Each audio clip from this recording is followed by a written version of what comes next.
On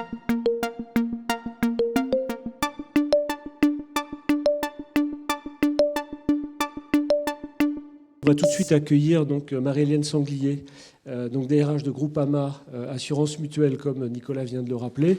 Je vous en prie, installez-vous. Et puis Laurent Marquet, donc de la DRH du groupe Prévoir, la novation de cette année sur cet exercice de présentation des statistiques sociodémographiques de la branche et justement de redonner la parole aux entreprises pour nous livrer leurs commentaires. Alors pas leurs chiffres, voilà, parce qu'ils leur appartiennent, hein, ils nous les ont donnés, mais voilà, on ne communique que sur des données agrégées, mais de réagir par rapport à ces données de branche, voir si leur ressenti par rapport à ce que vous avez vécu tout au long de cette année 2020 en interne correspond aux données consolidées de la branche.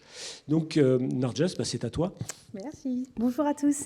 Je vais donc faire cette présentation en 2 temps. Alors, dans un premier temps, je donnerai quelques indicateurs clés de la population des salariés de l'assurance. Et dans un second temps, nous ferons 3 focus sur la dynamique de quelques tendances lourdes. Le premier focus sur l'évolution des effectifs. Le deuxième sur le télétravail dans l'assurance. Et enfin, un troisième focus sur la formation professionnelle continue. Alors, en 2020, nous avons un taux de participation aux enquêtes ROMA et ROFA de 94%. J'en profite donc pour remercier les entreprises et également la direction statistique de la FFA. Un effectif total au 31 décembre 2020 de 149 100 salariés, dont un peu plus de 15 000 embauches. 60,7% des salariés de l'assurance sont des femmes, soit un taux quasi identique à celui de l'an passé. Toujours un haut niveau de salariés en CDI au niveau de la branche, ce qui nous fait un peu moins de 7% de salariés en CDD. Un salarié sur 6 à 55 ans et plus, 1 sur 7 à moins de 30 ans, avec une hausse de plus 0,2 points pour ces 2 catégories d'âge. Le nombre d'alternants augmente au 31 décembre 2020 et il s'élève désormais à 5 650, dont les 2 tiers correspondent au flux des entrées de l'année et qui remontent à un quart des recrutements. 13,7% des salariés travaillent à temps partiel. Concernant leur niveau de qualification, 27% ont un niveau bac et infra et un salarié sur 5 a un niveau supérieur ou égal au bac plus 5. Cette année, pour la première fois, le taux de cadre passe la barre des 50% et s'établit donc à 51%. Enfin, 3 salariés sur 5 travaillent en province en 2020.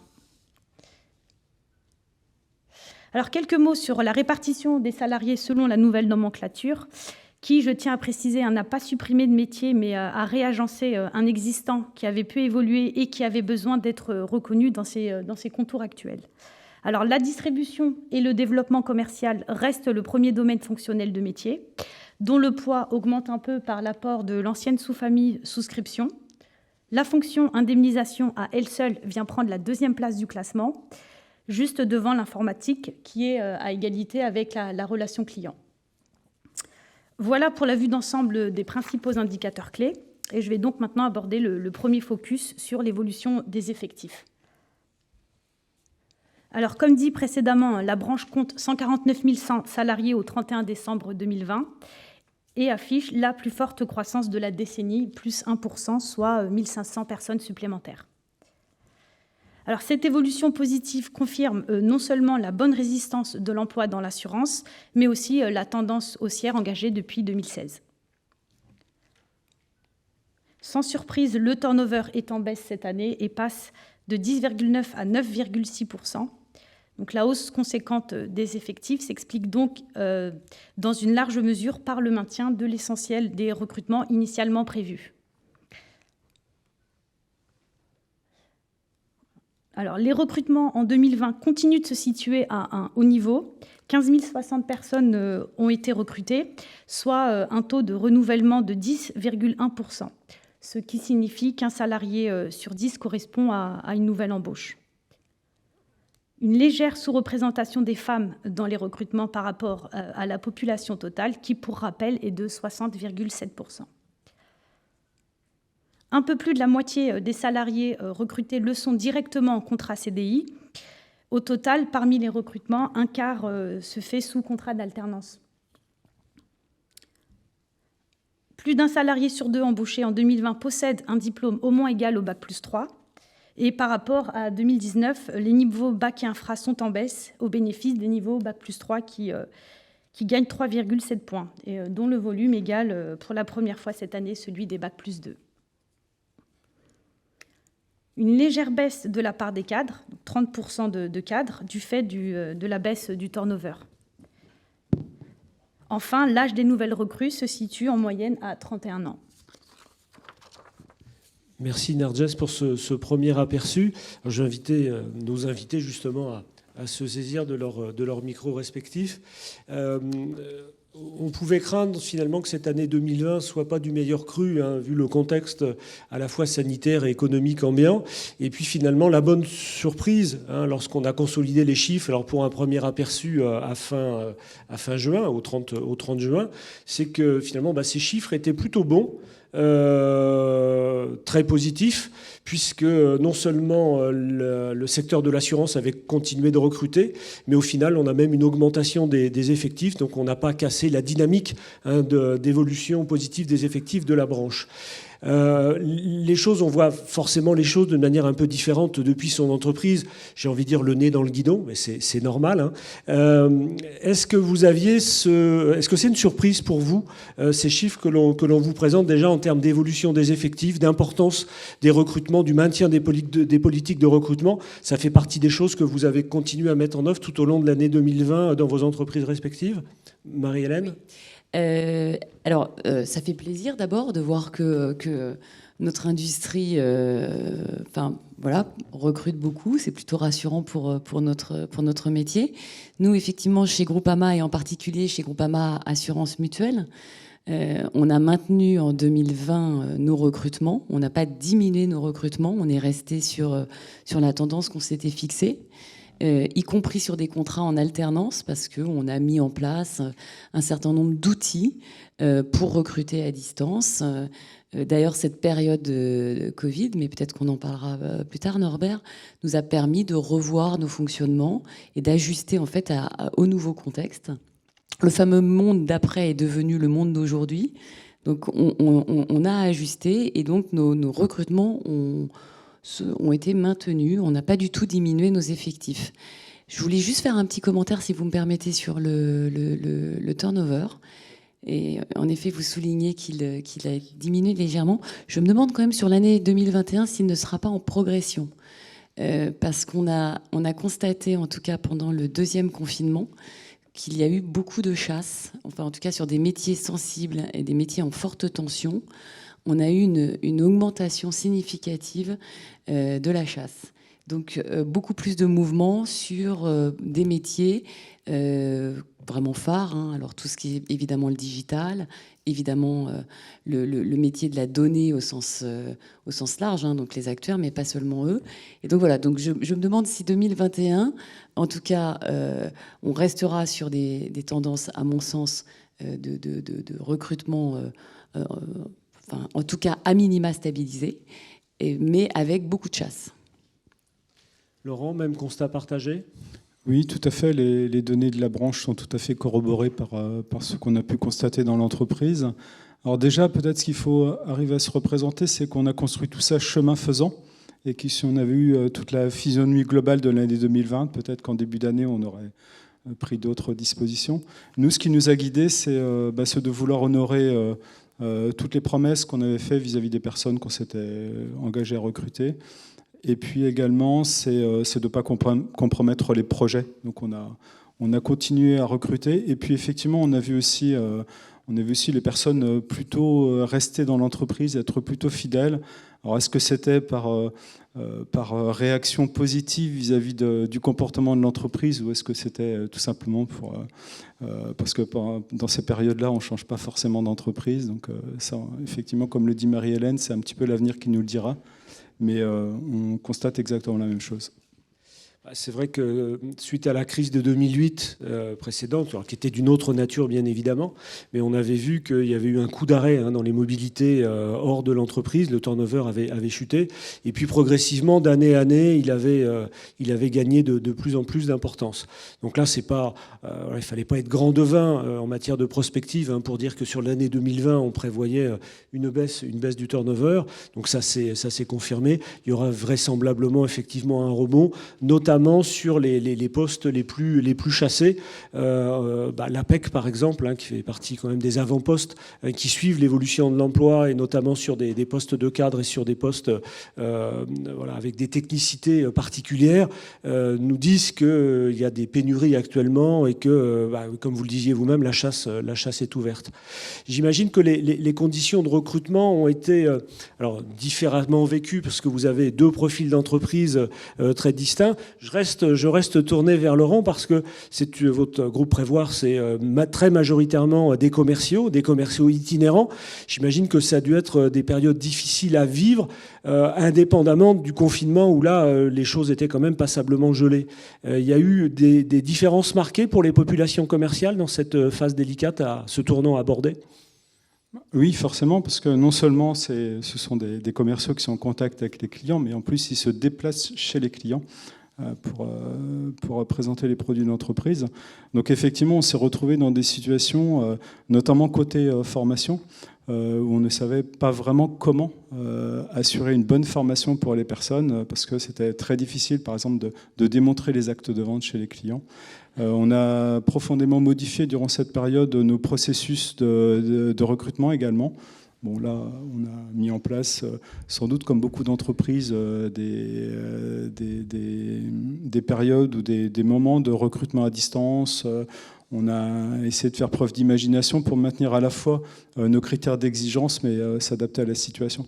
Et je dirais qu'en fait, concernant les services recrutement, les services formation, et bien entendu aussi tous les managers, ça a été une période quand même harassante, parce qu'il a fallu sans arrêt changer son plan, et voire même avoir plusieurs plans pour pouvoir activer le bon. Donc ça a été une période vraiment très très difficile. On fera un zoom effectivement juste après en troisième thématique sur la formation. Plus spécifiquement en matière d'intégration, même constat chez Groupama.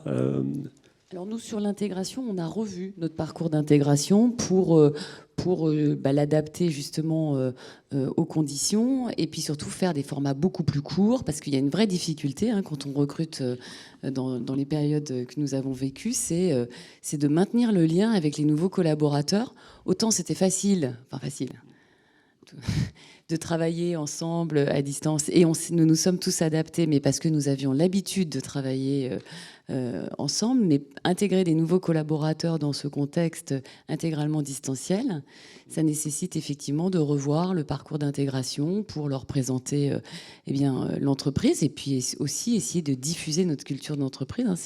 C'est important en tout cas pour Groupama, et ça, le fait d'être porteur de sens est de plus important dans les recrutements actuels, notamment auprès des jeunes. Donc vraiment, nous, on a revu tout ce dispositif d'intégration et d'accompagnement des collaborateurs au sein de l'entreprise. Oui, ça, intégrer, c'est pas uniquement apprendre les produits de l'entreprise et puis ses logiciels internes. Bien évidemment, c'est faire rejoindre une équipe et donc faire adopter la culture commune. Et ça, évidemment, à distance, c'est quand même beaucoup plus compliqué. Je vous propose d'enchaîner, justement, parce qu'à distance, on en parle beaucoup. On s'inquiétait, les mauvaises langues, comme d'habitude, disaient qu'on était en retard dans l'assurance en matière de télétravail. Mais voilà, c'est toujours ce que je dis, le principe, pour faire le moins de mécontents possible, il faut toujours taper sur les mêmes. Donc le cas échéant, donc nous avons nos amis banquiers dans la salle, donc à un moment donné, je me tourne vers Béatrice Leyan, et puis on partagera le fardeau à tous les deux. Merci de nous soutenir. Justement, en matière de télétravail, qu'est-ce qu'il en est? Narges, est-ce que tu peux nous présenter quelques chiffres pour mettre en perspective justement l'évolution du télétravail dans l'assurance? Alors je parle de télétravail ordinaire, pas les situations de télétravail extraordinaire, TOAD, de cette nature-là, avec un rappel sur la diapo qui sera disponible en ligne sur notre site, la définition retenue pour calculer à la fois le taux d'accès et les durées moyennes. Alors, le télétravail dont bénéficiaient déjà 23,5% des salariés de l'assurance avant la crise, donc continue sa progression exponentielle, donc 53,1%, et hors période contrainte, donc la durée moyenne passe de 43 à 75 jours. Des différences peu marquées entre les hommes et les femmes. Près de 57% des femmes télétravaillent et parmi les hommes, un peu moins de 50%. Pour les cadres et non-cadres, des différences plus importantes, avec toujours une appétence plus marquée chez les cadres. Donc 62% télétravail en moyenne 79 jours versus 43% et 68 jours pour les non-cadres. À noter que l'importance relative de la population commerciale, donc peu éligible à cette modalité d'organisation du travail, explique en partie ce constat. 54% des temps partiels télétravail. Plus le niveau de diplôme est élevé, plus la part de télétravailleurs est importante, avec tout de même près de 50% de télétravailleurs parmi les niveaux inférieurs ou égal au bac. Les domaines de métiers qui télétravaillent le plus longtemps sont dans l'ordre projet d'organisation et de transformation, avec 85 jours par an. L'informatique et le pilotage économique, comptable et financier, et tous les trois ont une moyenne de jours télétravaillés supérieure à la moyenne de branche. Enfin, pour les domaines de métiers qui recourent le plus au télétravail, en tête gestion et maîtrise des risques, conseil juridique et enfin projet d'organisation et de transformation.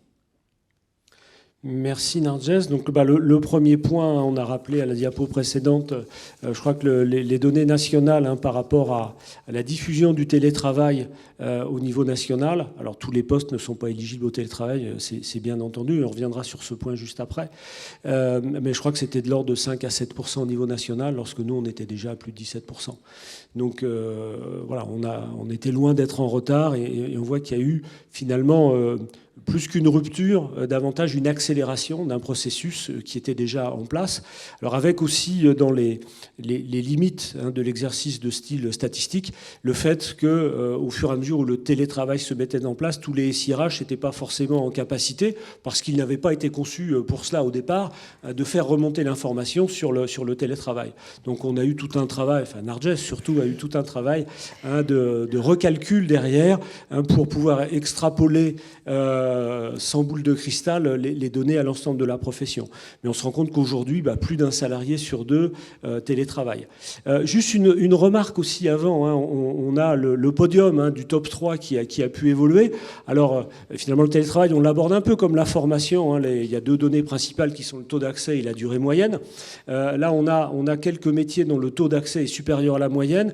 On n'a pas sur le podium de ceux qui télétravaillent le plus longtemps les métiers de gestion qu'on retrouvait ordinairement dans les enquêtes antérieures, mais qui restent quand même bien placés dans la liste.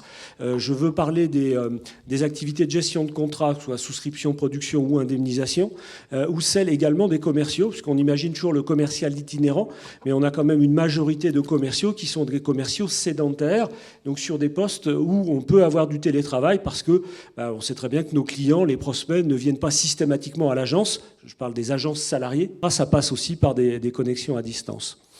Donc je me retourne à nouveau vers vous. Le télétravail, alors c'était pas complètement une découverte, mais est-ce que y a quelques thématiques qui sont apparues plus prégnantes dans ce contexte de télétravail forcé que l'on a connu en 2020 ? Alors, chez Groupama Assurance Mutuelle, le télétravail existe depuis 2017 et assez rapidement, il a concerné une grande majorité des collaborateurs, avec 1 à 2 journées, dans la mesure où, encore une fois, vous le soulignez tout à l'heure, dès lors que les activités sont télétravaillables. Donc, ce qui était le cas, en tout cas, de mon entreprise. Donc, effectivement, la tendance a été à la hausse. Incontestablement, la période Covid a, on va dire, entre guillemets, démocratisé le télétravail, dans le sens où il y avait un certain nombre peut-être de managers, d'ailleurs, qui avaient peut-être des réticences pour leurs collaborateurs, peut-être même pour eux-mêmes. Ils ne se projetaient peut-être pas dans ce mode d'organisation du travail, et ils ont découvert que ça fonctionnait, que ça pouvait être... l'équilibre vie pro pouvait être aussi avantageux. En tout cas, ce qui est certain, c'est que cette période que nous avons vécue nous a permis de regarder le télétravail et non pas simplement sur des cas isolés, mais le télétravail tous ensemble, que eh bien, ça fonctionne, c'est efficace et surtout c'est très plébiscité par nos collaborateurs. Donc ça, c'est le premier point. Mais la période Covid, on l'a vécu tous à distance, en étant tous à distance en même temps. Donc il y a après, derrière, et là on est plutôt maintenant dans cette période-là, de savoir comment on va gérer le fameux hybride, qui pose vraiment des questions probablement plus complexes à gérer, mais on va peut-être pas y répondre ce midi, cet après-midi. On ne traitera pas tous les sujets, mais ouais, on reviendra effectivement sur cette hybridation du travail qui est une vraie problématique. Le vrai sujet, c'est ça aujourd'hui. La question du télétravail, c'est aussi bien évidemment l'équipement. Ça nécessite d'avoir un outillage très pointu, hein, mais tous ces sujets-là, finalement, on peut se dire qu'ils étaient en gestation avant la période Covid, et que la période Covid n'a été qu'un accélérateur de tous ces sujets-là, et qu'aujourd'hui, effectivement, il y a une densification du télétravail, du nombre de collaborateurs concernés et du nombre de jours aussi. Je pense qu'il y a eu deux tendances, à la fois le nombre de personnes concernées, mais aussi le fait de se dire, alors il y a toujours les questions de la fameuse bascule, est-ce qu'on va être plus sur site ou plus à la maison? Ça, c'est des questions à mon sens, de choix d'entreprise, hein, de choix aussi de quel modèle d'entreprise, hein, on veut donner à nos collaborateurs. Mais en tout cas, ce qui est certain, c'est que ce qui nous est présenté là aujourd'hui, c'est une tendance que je constate dans mon entreprise. Merci Mère-Hélène. Côté du groupe Prévoir, alors avec là encore cette particularité d'avoir un fort volant des effectifs qui sont des commerciaux et oui, apprendre à manager à distance, ou à aborder la question du télétravail, quand on a des commerciaux itinérants de terrain, c'est un sujet a priori qu'on connaît déjà bien. Oui, tout à fait. On se retrouve dans une situation où nos managers, plutôt d'équipe de gestion, plutôt d'équipe siège social, sont en demande de compétences pour manager des équipes hybrides. Et puis, à l'inverse, dans notre réseau commercial, nous avons des personnes qui font ça depuis la nuit des temps. Donc, justement, un de nos chantiers, c'est de mettre en place des groupes d'échange de pratiques, des ateliers de co-développement, pour faire en sorte que finalement les uns puissent apprendre des autres et que chacun trouve des voies un petit peu originales. Mais cette période a été donc du coup une période d'intense créativité. On a pu, pour le coup, traiter ça de front. C'est vrai que le maître mot qu'on a entendu pendant tout le courant de l'année 2020, ça a été confiance. Alors, il y a même eu, j'en profite, un livre blanc de la Fabrique d'assurance, enfin un petit peu de publicité, hein, Christophe, qui portait justement comme thématique transversale la question de la confiance. Là, on parle de plus en plus d'hybridation. Entre les deux, il y a quand même un entre-deux qui est celui de nidification. On se rend compte que travailler depuis chez soi, ça peut présenter une certaine forme de confort. Alors attention, quand je dis confort, c'est pas pour travailler moins, hein, c'est un terme qui ne doit pas jeter de confusion. Ce que l'on a vu pendant la période, c'est que la contrepartie de cette confiance, c'était justement de la responsabilisation et de l'autonomie. Rappelant d'ailleurs au passage que l'autonomie n'est pas une compétence, mais un cadre d'exercice. Donc il a fallu accompagner les collaborateurs pour les aider à occuper cet espace d'autonomie nouveau qui leur était alloué, avec, y compris du côté des managers, qui étaient souvent dans un modèle managérial relativement vertical, relativement axé sur le contrôle, à prendre un peu de distance et à faire confiance finalement à leurs collaborateurs, et puis à les attendre peut-être davantage sur des résultats par rapport aux objectifs attendus que sur la manière d'atteindre ces objectifs, ce qui ne veut pas dire qu'on les lâche complètement en pleine campagne, bien évidemment. Ce syndrome de nidification, vous l'avez senti aussi dans vos équipes, cette difficulté à revenir au bureau, notamment lorsqu'on fait des réunions. Je regarde Laurent qui me disait on fait des réunions et puis il y a des gens, ils restent dans leur bureau pour la suivre en visioconférence alors qu'on est dans la salle à quelques mètres de là. Oui, c'était assez caricatural en septembre où effectivement les personnes revenaient mais avaient conservé les habitudes du confinement et ils préféraient finalement chacune suivre la réunion Teams dans leur bureau que de se retrouver dans une même salle. Effectivement, alors je ne sais pas si c'est une réponse à la question de la nidification, mais ce qu'on a pu constater pendant cette période, c'est que Les gens se sont bien acquittés de leurs tâches, que ce soit les salariés, que ce soit les managers, même si effectivement pour eux ça a été pas forcément simple, comme j'ai dit tout à l'heure, de maîtriser ces contextes d'activité hybride. Ce qui a par contre pu poser problème, c'est la question de la coopération.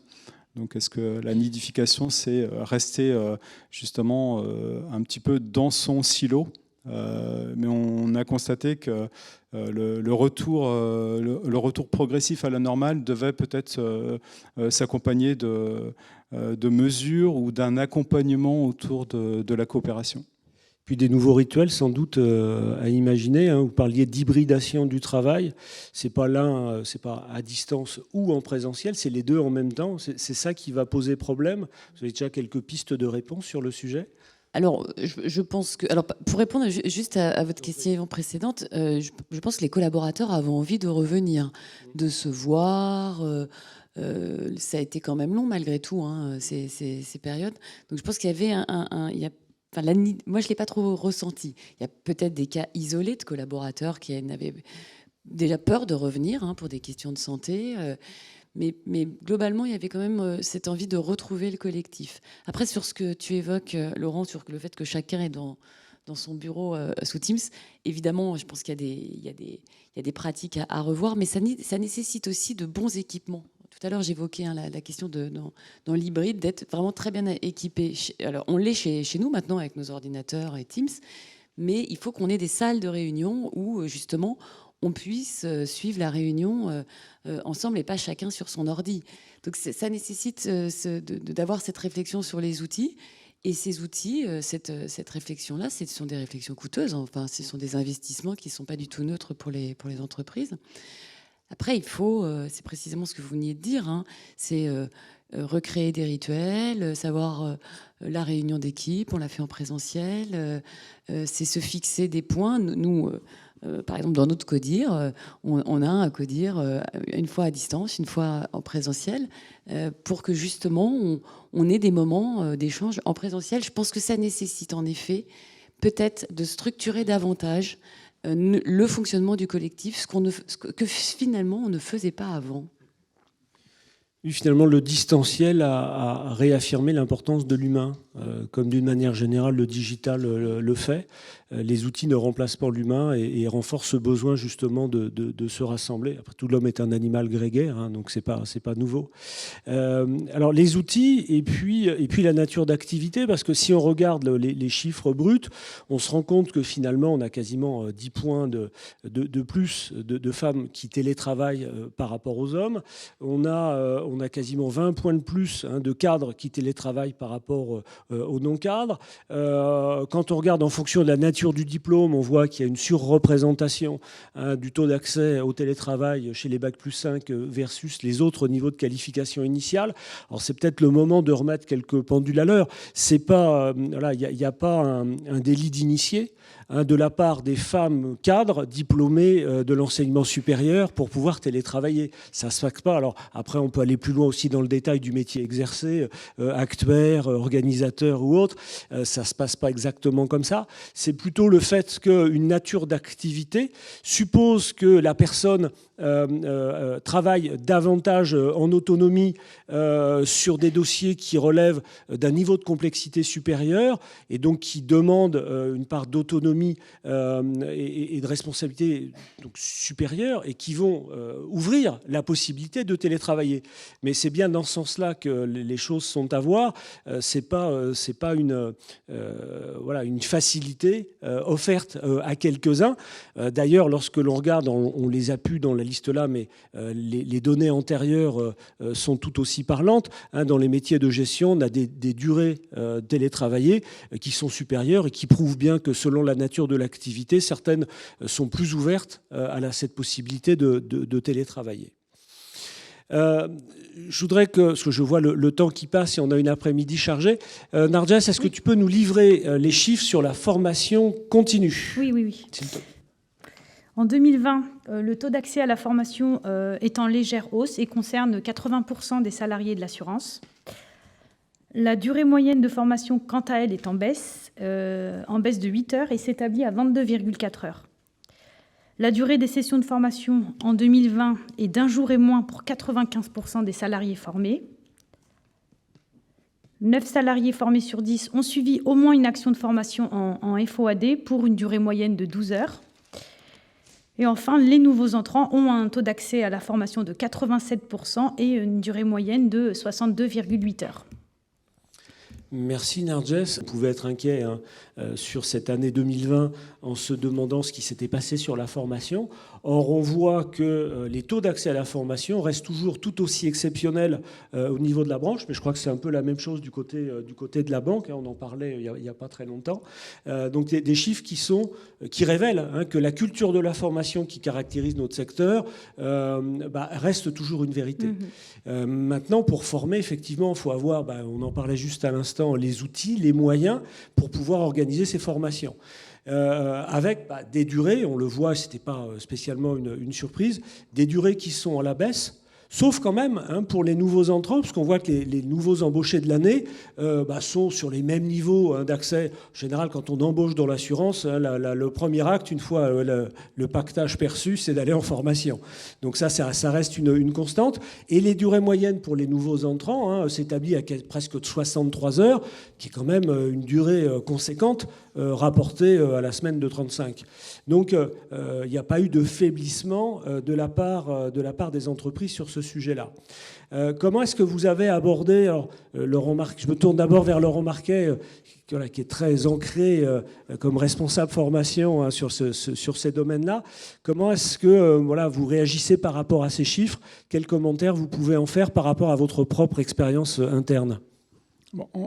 Encore une fois, ces chiffres résument bien ce qu'on a pu vivre et ce qu'on a pu faire chez Prévoir. En fait, sur la formation, on n'a rien lâché, tout simplement. Ni les débutants qu'on a réussi à former, parfois un peu cas un cas, avec des outils au départ qu'on a un peu bricolés nous-mêmes.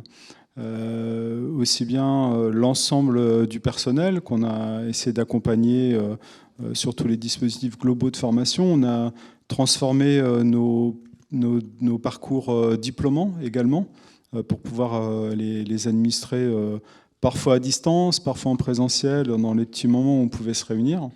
Donc je crois que le maître mot, c'est on lâche rien et puis on ne va pas se laisser quand même dominer par la situation. Effectivement, du coup, ça nous a souvent amené à devoir préparer des choses, les abandonner, les remettre en place, les abandonner. Voilà. Mais on n'a rien lâché. Oui, je confirme, parce que j'ai eu quelques interventions prévues en présentiel qui sont traduites par du distanciel. Donc voilà, on s'est adapté en continu. Même constat du côté de Groupama ? Oui, j'aime bien ton expression « on ne lâche rien ». Et effectivement, chez Groupama Assurance Mutuelle, on a poursuivi évidemment les formations. Je rejoins exactement les analyses que vous venez de nous présenter, à savoir une baisse quand même des durées moyennes, tout simplement parce que là où on pouvait avant rester 8 heures dans une formation en présentiel, c'est pas du tout de la même façon à distance. Pour autant, il y a eu certes beaucoup moins d'heures, mais les coûts n'ont pas diminué parce que nos prestataires en face ont dû aussi augmenter leur technologie, ont dû revoir aussi les outils pédagogiques et les formations sont assez coûteuses. Donc on a diminué, on a revu l'organisation pour que ce soit des formats beaucoup plus courts, alors probablement plus fréquents, plus nombreux, mais des formats beaucoup plus courts, mais avec des technologies relativement coûteuses. Donc les budgets formation n'ont pas diminué. Et puis, je me demande aussi si, avec les mêmes outils de mesure ou les mêmes unités de mesure, on mesure bien la même chose. Entre une formation présentielle et une formation distancielle, on se doute bien que 7 heures en présentiel ou 7 heures en distanciel ne produira pas la même chose. Parce qu'il y a des temps de lancement d'une formation en présentiel, le temps que le tour de table, le temps que les gens fassent connaissance, toutes les parties informelles, les temps informels qui participent finalement à ce partage du collectif, à la digestion également des informations qui sont données, la partie de préparation également pour aller en formation ou préparer son accès à la formation. Tous ces temps-là ne sont pas comptabilisés lorsqu'on parle de formation ouverte à distance. Et donc, donc, lorsque l'on compare 1 heure de formation à distance avec 1 heure de présentiel, je me demande si finalement on parle véritablement de la même chose. Alors, on a dans notre enquête la possibilité de distinguer ces différents temps, mais c'est vrai que quand on les cumule et qu'on les présente là de manière très agrégée, plus on évolue sur cette question-là et plus je me demande si on mesure bien la même chose. Donc, ça, c'est un premier constat. Le deuxième, la question que je me posais aussi, c'est que là encore, ce n'est pas forcément du tout distanciel ou du tout présentiel. Même lorsqu'on prévoit du e-learning, il va y avoir un temps de mise en commun avec une première séance introductive où toutes les personnes vont être là. Donc c'est souvent un mix, pour ne pas dire blended en mauvais franglais, l'articulation et les méthodes pédagogiques sont pensées par rapport à cette mixité des modes d'organisation de la formation en distanciel et en présentiel. Du coup, ça n'a pas dû être facile à organiser que de repenser dans l'urgence ces cursus de formation et les méthodes pédagogiques associées. Non, effectivement, ça n'a pas été facile, surtout que en fait, tout a été très soudain. Je me souviens que c'est arrivé sur des sessions de formation qu'on n'a pas pu continuer en mode traditionnel et qu'il a fallu, en 24 heures, transformer en distanciel. J'ai même un souvenir très précis, puisque c'est un dimanche, avec un certain nombre de formateurs qu'on a dû changer notre organisation pour le lundi, puisque en fait, il y avait eu le confinement entre-temps, donc c'était très soudain. On a fait, je pense, preuve de créativité. On a fait aussi preuve d'audace, c'est-à-dire qu'on s'est lancé. Et puis, ce qu'on a réussi à faire, et je pense que ça, c'est plutôt intéressant pour les années futures, c'est qu'on a réussi à faire des retours d'expérience, capitaliser, et dès lors qu'on a pu tirer un peu d'expérience de cette leçon, se doter des outils pour qu'en fait, on ne se retrouve pas dans une telle situation. Ce qui est intéressant, malgré tout, dans cette période, c'est qu'auparavant, quand on parlait avec des directions qui nous commandaient des dispositifs de formation, quand on parlait de pédagogie, quand on disait que le e-learning s'adapte bien à certaines choses, le présentiel à d'autres choses, on disait oui, mais bon, c'est parce que vous êtes des puristes. Donc maintenant, les gens ont compris qu'effectivement, il y avait des modalités qui permettaient d'atteindre des objectifs et puis d'autres qui permettaient d'en atteindre d'autres. Donc je pense que du coup, on a tous collectivement avancé. Marie-Hélène, une réaction aussi sur ce sujet ? Je partage ce que tu viens de dire, Laurent, sur le fait qu'il a fallu s'adapter très vite et que j'aime assez le terme que tu as utilisé, c'est aussi l'audace qu'a piloté finalement les organisations et les choix qu'on a dû faire. C'est vrai que souvent, vu de l'extérieur, on assimile souvent la formation au gavage des oies. C'est-à-dire que voilà, on imagine le stagiaire avec un entonnoir au-dessus du crâne cette fois-ci, et puis voilà, on fait rentrer des blocs de savoir qui vont se transformer en connaissances et on espère en compétences. Mais bon, effectivement, c'est une des dimensions. Mais déjà en termes de méthode pédagogique, voilà, il n'y a pas que la formation en salle de cours ou devant un écran pour acquérir ces compétences in fine. Donc il y a d'autres modalités particulières. Il y avait hier ou avant-hier, je ne sais plus, Éducation permanente, qui organisait justement une grande journée de réflexion autour des AFEST, des actions de formation en situation de travail. Et on voit bien que les modalités, alors dans le temps on a appelé ça apprendre sur le tas, alors ce qui était un peu péjoratif dans l'approche, mais comme je dis toujours, c'est quand même au pied du mur qu'on voit mieux le mur. Et donc aller sur le terrain avec un professionnel qui vous accompagne et qui vous montre les gestes du métier, même si on est dans le tertiaire, c'est quand même une manière d'apprendre son métier et de le faire dans des meilleures conditions possibles. Et il y a un certain nombre de compétences qui sont des compétences expérientielles qui ne s'acquièrent que par une pratique sur le terrain en situation opérationnelle. Donc ça fait partie effectivement des évolutions que l'on voit poindre et que sans doute la période qu'on vient de traverser a permis davantage de mettre en exergue. Donc il y a cette dimension-là, et puis il y a animer un collectif, renforcer les liens à l'intérieur des équipes et comprendre le sens de ce que chacun, de la part contributive de chacun à la marche globale de l'entreprise. C'est-à-dire que faire adhérer à la stratégie de l'entreprise, dans ses différentes déclinaisons politiques, souscription, distribution et autres, ça participe également de la fonction formation en interne des entreprises. Ce sont sans doute des dimensions qu'on a un peu tendance à oublier, enfin en tout cas que les non-professionnels de la formation ont peut-être tendance à sous-estimer. Le mot de la fin pour l'un ou l'autre, parce que je vois l'heure qui tourne là encore. Le mot de la fin, c'est qu'en fait, la sensation que j'ai, c'est que ce n'est que le début. Donc voilà, ce sera ma fin. Voilà, la fin sera le début. Oui, c'est un petit peu la même idée. J'espère qu'on sera capable de tirer tous les enseignements de cette période et qu'on sera capable de mettre en place des choses plus performantes dans le futur. Très certainement. Merci beaucoup à tous les deux.